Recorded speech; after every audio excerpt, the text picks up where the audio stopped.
Ƙasar Amurka za ta kwashe dakarun sojojinta daga ƙasar Najeriya. Shin me hakan ke nufi janye sojojin Amurkan daga Najeriya?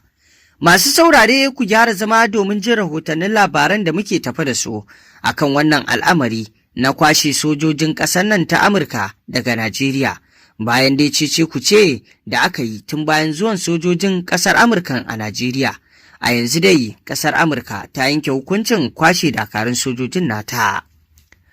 Masana tsaro sun fara tsokaci kan matakin Amurka na janye dakarunta da ta turo Najeriya domin aikin haɗin gwiwa na yaƙi da ta'addanci a yankin tafkin Chadi.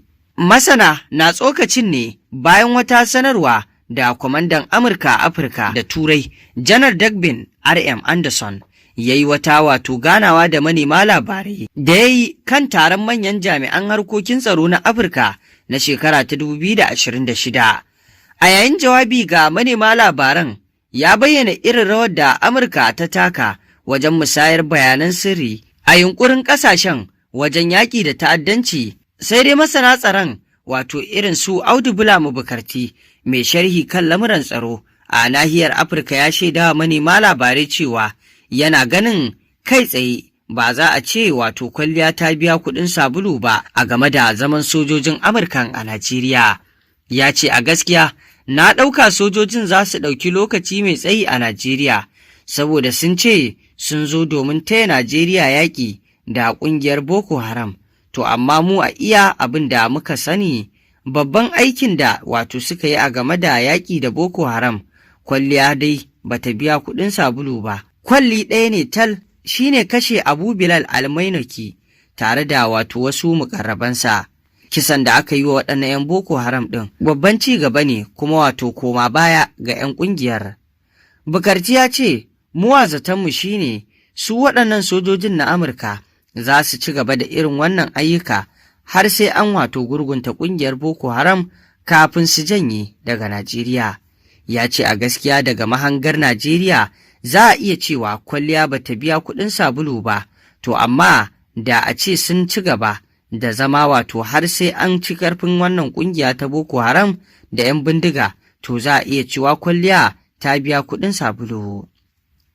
To amma daga ɓangaren Amurka ta ce kwalliya ta biya kuɗin sabulu domin tun daga lokacin da suka ce za su shigo. Muka ce dama a wajen shugaban ƙasar siyasa ce don buƙatarsa ta biya.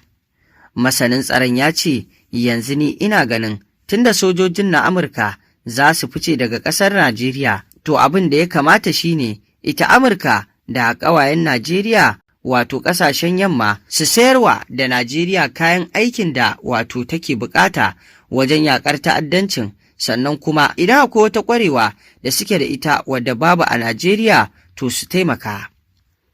Tun a watan Fabrairu na shekara ta 2026 ne Amurka ta sanar da shirinta na tura sojoji guda 200 zuwa Najeriya domin horas da dakarun ƙasar dabarun yaƙi da ƙungiyar masu tayar da ƙayar baya.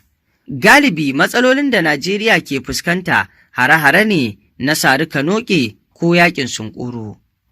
Galibi ƙungiyoyin 'yan bindigar da ke addabar Najeriya na da mafaka ne cikin dazuka ko tsaunuka ko ma cikin tafki, kamar tafkin Chadi da ke tunanin Boko Haram da ISWAP na ciki. Ita kuwa rundunar sojin Amurka na da ƙwarewa sosai a wannan fanni domin suna shiga wurare masu sarƙaƙiya su kuma yi nasara. A yanzu dai abin da Bula Mabukarti ke kallon ficewar tasu kwalliya ba ta biya kuɗin sabulu ba. Ya kamata a ce dakarun sojojin nan na Amurkan kamar yadda suka ce za su zo ne domin taya Najeriya yaƙi da ƙungiyar Boko Haram, to kamata yi su zauna a ci gaba da gwabzawa da su har sai an gurgunta ko kuma an kawo ƙarshen wannan ƙungiya ta Boko Haram. To idan har suka zauna aka yi haka kuma 'yan bindiga ma aka ci ƙarfinsu aka kau da su, to idan har waɗannan dakarun sojoji na ƙasar Amurka suka zo fita daga Najeriya, to tabbas za a yi masa san barka, sannan za a ga kwalliya ta biya kuɗin sabulu.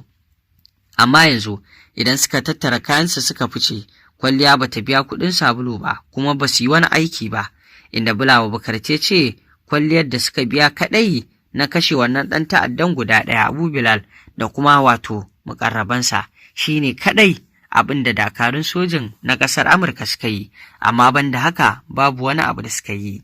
Ya kamata a ce yanda suka zo da zamanin taya Najeriya nan yaƙi akan wannan matsaloli da take fuskanta na ƙungiyar Boko Haram isuwar da mayan bindiga, to kamata yi a ce wato an ga wani abu da suka yi wanda yake mai girma kafin ficewar taso.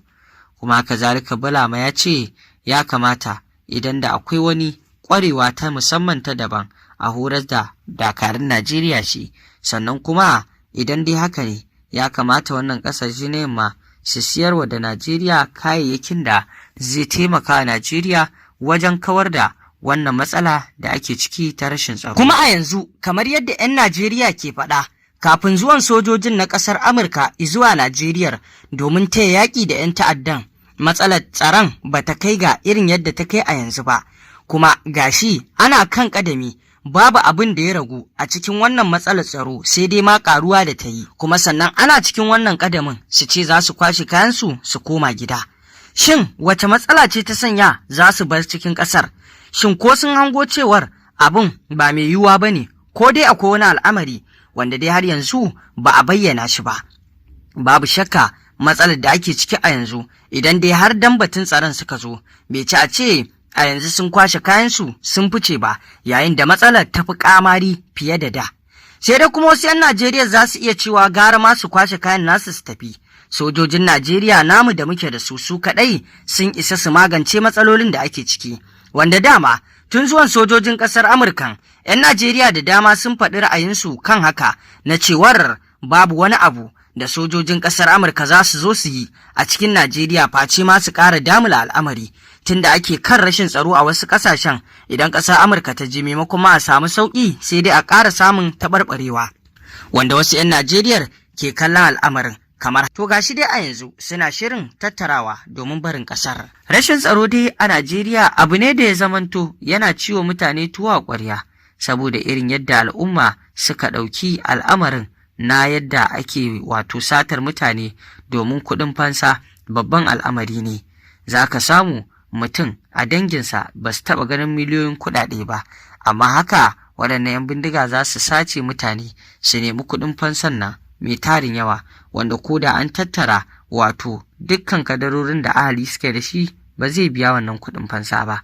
Wannan yana ci gaba da tsoratar da al'ummar Najeriya, wannan satar mutanen domin karɓa kuɗin fansa, kuma da irin azabar da waɗannan 'yan bindiga ke yi wa mutane, ba wai iya su kira waya su ce a bada kuɗin fansa ba, sai sun yi wa mutum jina-jina, wanda a kwanan nan an ga irin yadda 'yan ta'addan ke fitar da bidiyoyi na irin hukuba da azaba da suke yi wa waɗanda suka kama, kuma suna yin hakan ne don a kawo masu kuɗin fansa cikin sauri. Irin waɗannan lamurka na rashin tsaro abu ne wanda yake ciwo mutane tuwa ƙwarya. Ya Ubangiji, muna roƙonka Allah ka kawo mana ƙarshen wannan masifa da ake ciki, kai mana maganin wannan rashin tsaro da yake addabar ƙasarmu. To masu saurare, ƙarshen rahotannin labaran kenan. Me za ku ce kan wannan batutuwa? Mun gode.